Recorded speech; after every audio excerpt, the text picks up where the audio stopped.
the TG of the Women's League, Memaite, and all other NEC members who are present, the provincial chair of the Women's League, UMEPET, the regional leadership, and all the comrades who are here from the national, from the province, from the region, most importantly, comrades from the branches.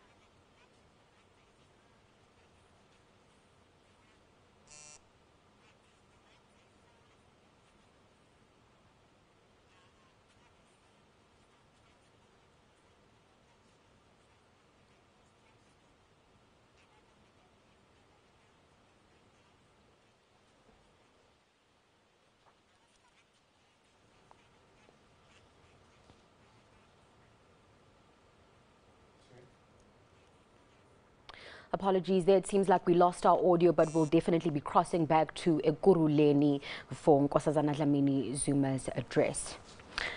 Now, the African National Congress in the Eastern Cape is confident that it will make its voice heard at the party's 54th National Conference this weekend. That's despite the divisions that have plagued the province in recent months. The Eastern Cape is sending the third largest delegation to the... We greet the Bishop Msibi, who opened this meeting for us, prayer, and the Archbishop Stephen Zondo, who is also the ambassador for peace for the UN, and all the clergy that are here. I would like to greet all the business men and women who are here, and all the invited guests and all the ladies and gentlemen of the media, and to greet the young kids that were here that actually said everything.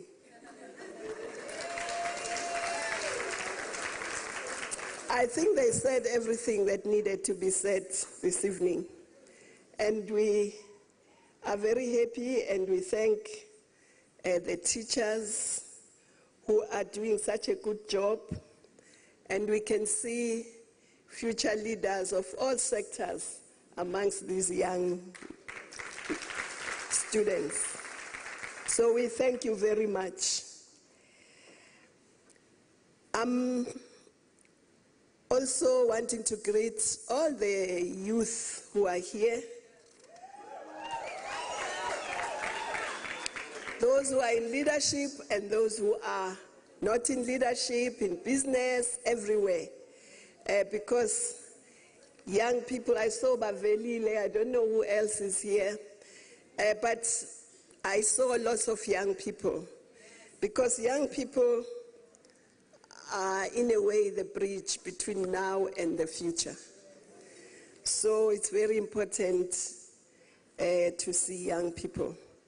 But I'm very honored to be here tonight as we gather a few days before our historic 54th National Conference of our glorious movement, the African National Congress.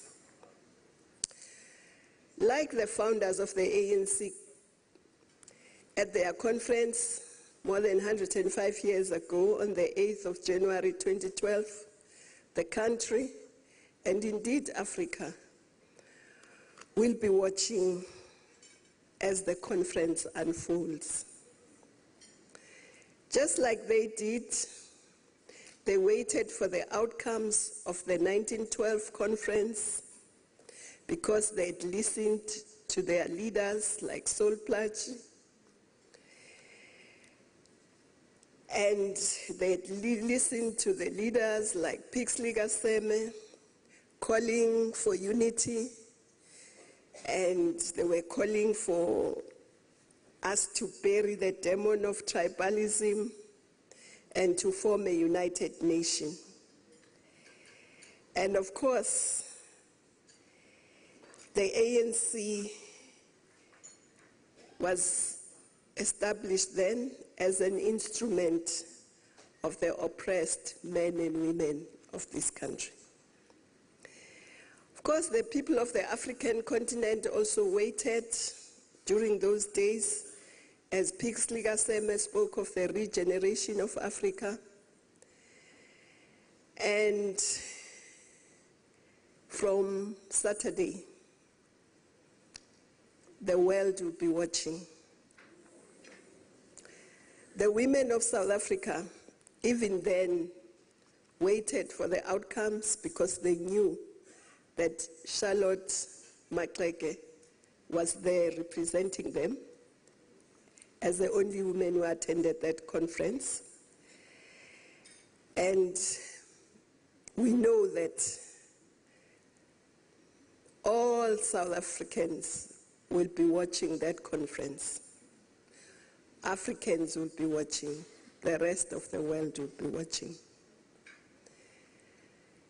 And of course, with modern technology, they will not just be sitting and waiting for the final press conference, but they will be following the events as and when they happen.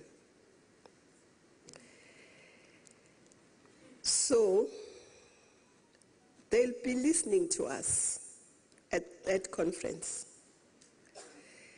They'll be wanting to hear what the movement is deciding. They'll be wanting to hear whether we are giving hope to all our children and young people through radical, sustained, practical, inclusive programs, including to fix our education system.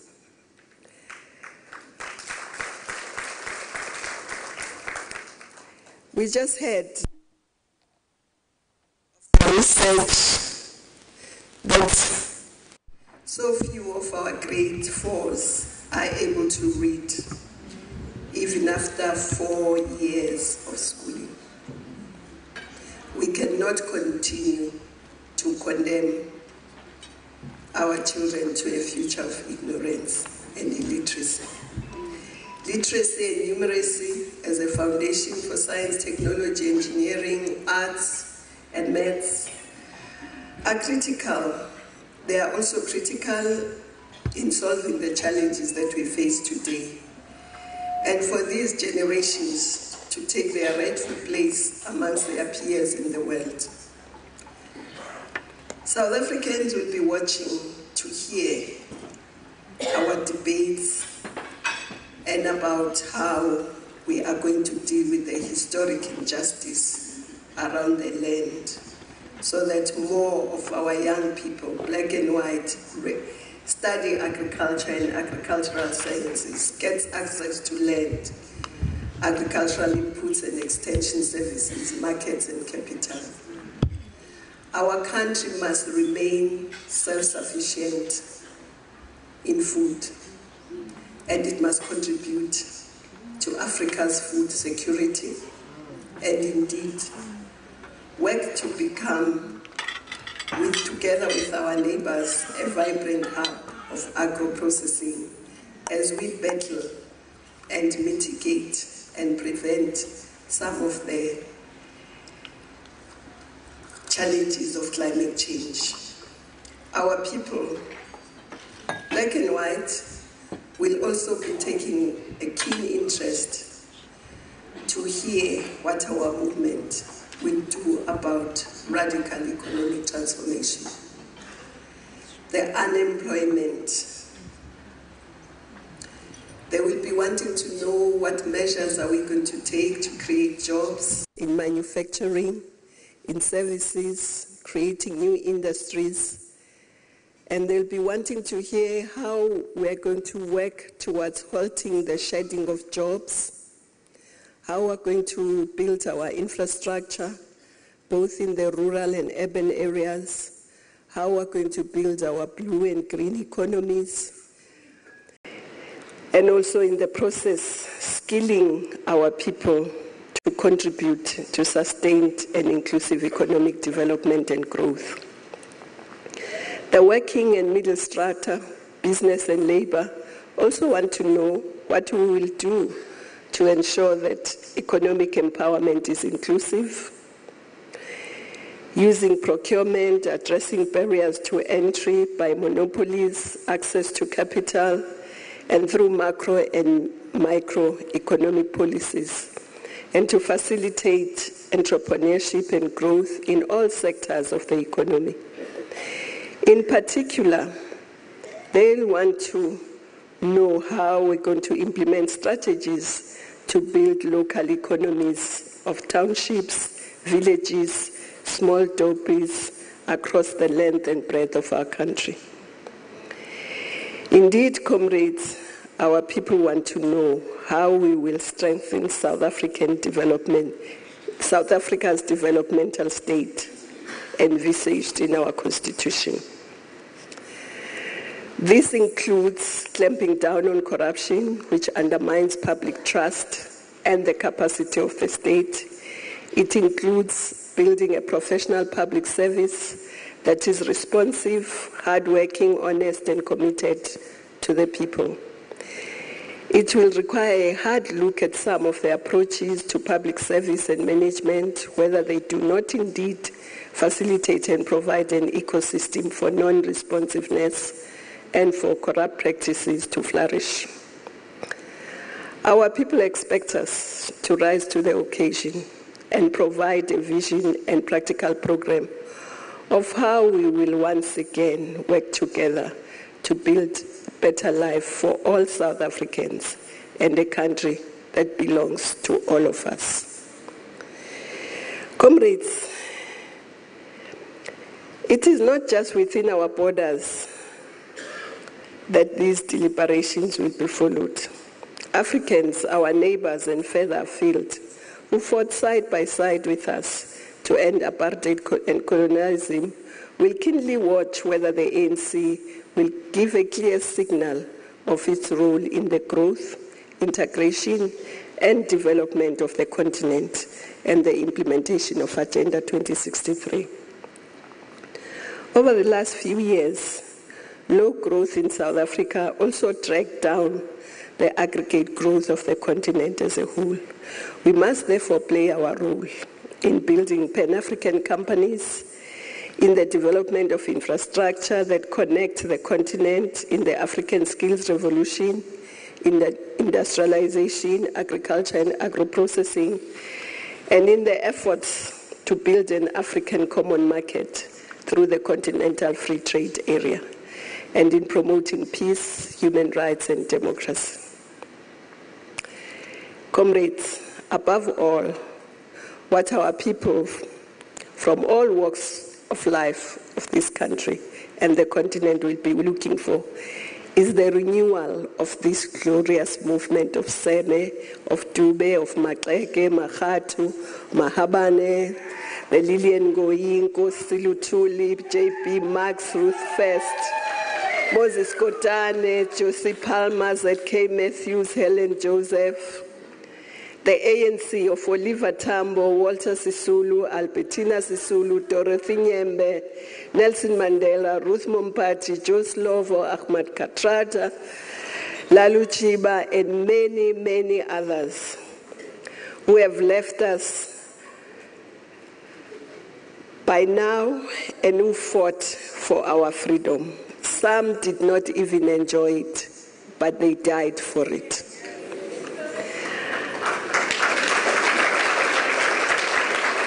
Our people are yearning for the ANC leaders and activists to stop fighting each other and instead focus our energies and undivided attention to solving the challenges in education, water, urbanization, building safer cities, communities, and safety of our most vulnerable.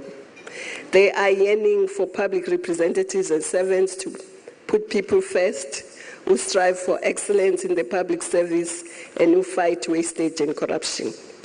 They are pleading for an ANC that is united around the common purpose and in action, to take up the baton of political transformation it championed in 1994, and to run the mile of radical economic transformation so that we build a South Africa that truly belongs to all, a South Africa that is prosperous, a South Africa that leaves no one behind. Comrades, last but not least, the women and girls of this country and the continent, the young people are yearning to be empowered so that they can be the drivers of our transformation and development. So, comrades, as we prepare the last preparations for this 54th National Conference of our movement, and as ANC branches and as leaders, we bear a historic responsibility. As the Conference of Branch Delegates, the branches have to make sure that our movement emerges from this conference united around its common purpose of service to the people and the country. As branch delegates, they have to conduct themselves in a manner befitting to the proud history and integrity of more than 105 years of this instrument of the people. As branch delegates, they must elect a leadership that represents the aspiration of the South Africans and African people. We have full confidence that ANC branches, despite the problems we faced, have elected delegates that are disciplined, diligent, and who have the best interest of the ANC and the country and the people at heart. The ANC, when it gathers through the decades, have acted as a national convention of our people. So we must take this responsibility. Comrades, people are talking about buying of delegates. We don't need to buy delegates. We have worked, we have been to every corner of this country, addressing cadres forums, making people understand, so that when they elect us out of conviction.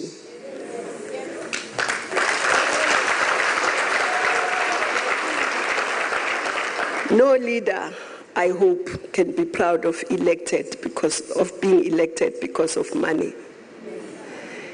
Comrades must elect leadership that will take this country forward, that will care for the poor of this country.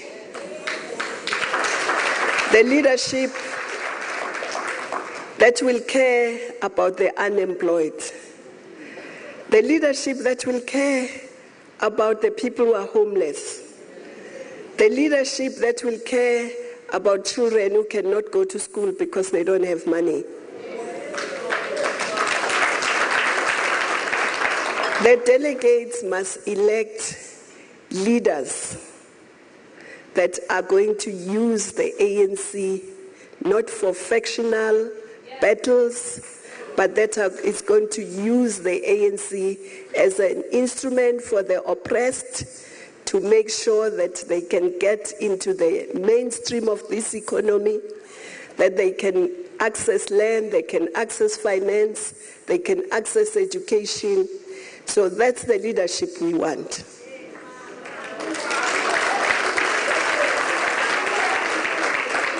The delegates must elect the leadership that will take forward the aspirations in the Freedom Charter.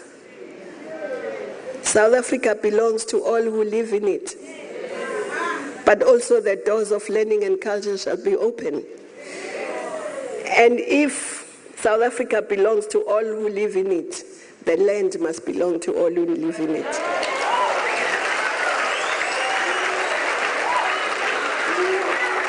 The economy must belong to all who live in it. Our forebearers said it, we must implement it. We've got political freedom, we must now get economic freedom. That means we must work together, united not just as the ANC, but as the people in society. It also means when we get to that conference, I must say it again, we must be united. These songs that we were singing here, you will not sing at the conference until after the election.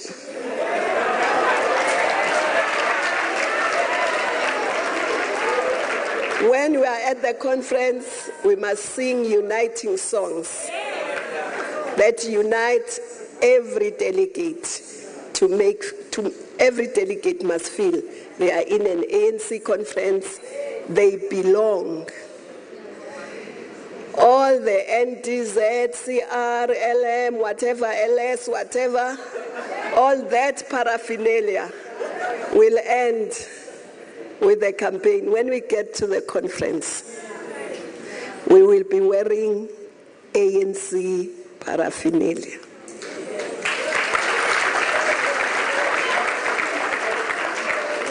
At the conference, we must respect every delegate. Whether they see the same leadership or not, respect them. They are there, they are delegates from branches. We debate and debate vibrantly, but with respect. Don't be provoked. You are not there to fight. You are there to discuss. The ANC conference must be a festival of ideas.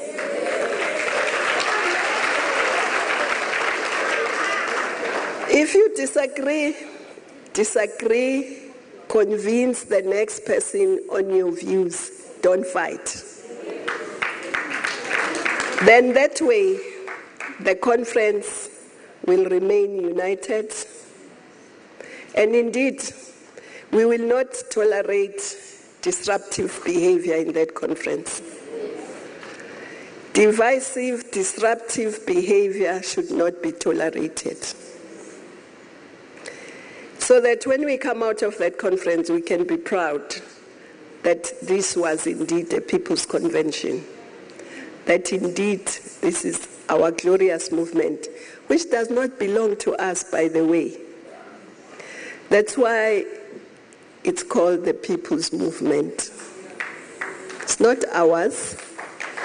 We are privileged and honored to be members, but we have a responsibility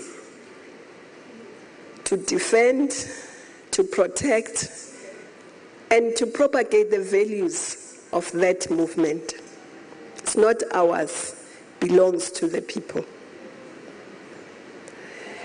So, as members, we have no right to destroy the organization.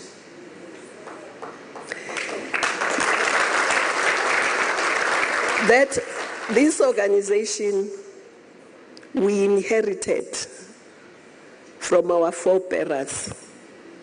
Future generations must still inherit this organization.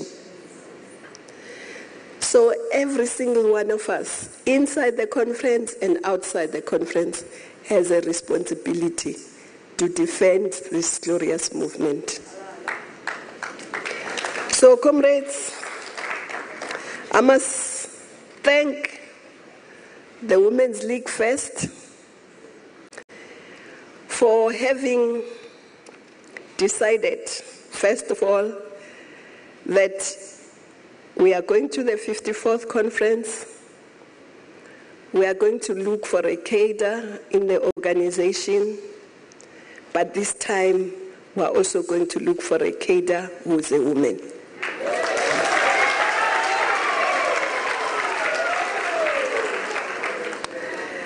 I want to thank the Women's League for having the courage of their conviction, and they've seen us through up to today.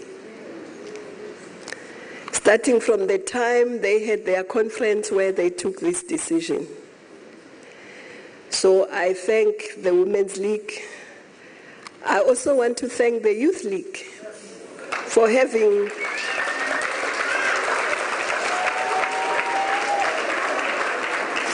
joined the mothers. I want to thank the MKMVA. I want to thank the ANC, because cadres of the ANC joined this crusade, this campaign for looking for a president that's going to go through the eye of the needle, but looking at a president who will also be a woman for the first time. So I want to thank the entire organization and society. We've been to the length and breadth of this country. We've been to the churches, the clergy have welcomed us, the traditional leaders have welcomed us, and we want to thank everyone. Whatever happens at the conference, we want to thank you. You have started making history.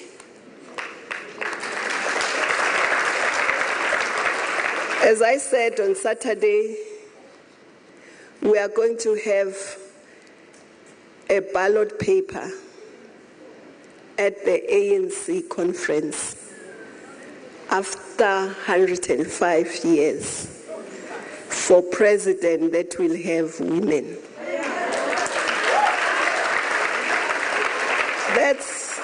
That's already history.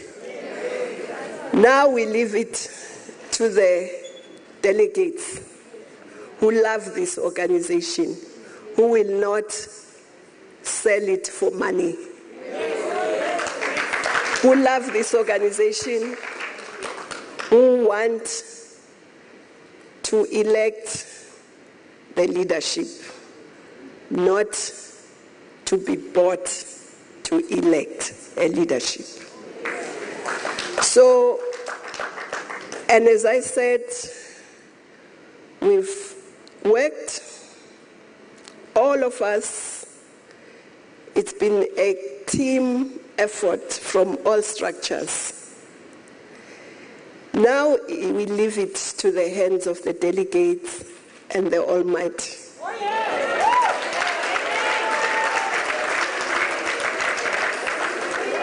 We leave it to them. We've done what we could as we close this campaign. We've done what we could do. Now it's in the hands of the delegates and God. But whatever happens, the ANC must be the winner. The ANC must emerge a winner. United, we stand. Divided, we fall. So unity is paramount. Unity has seen this organization through the century.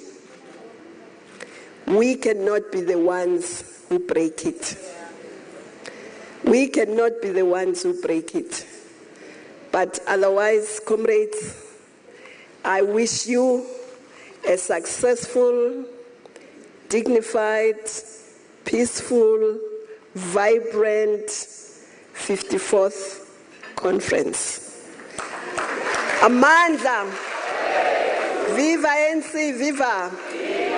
Viva ANC, ANC, ANC, ANC, ANC, ANC, ANC, ANC, ANC, ANC, ANC, viva! Malibongwe! Malibongwe!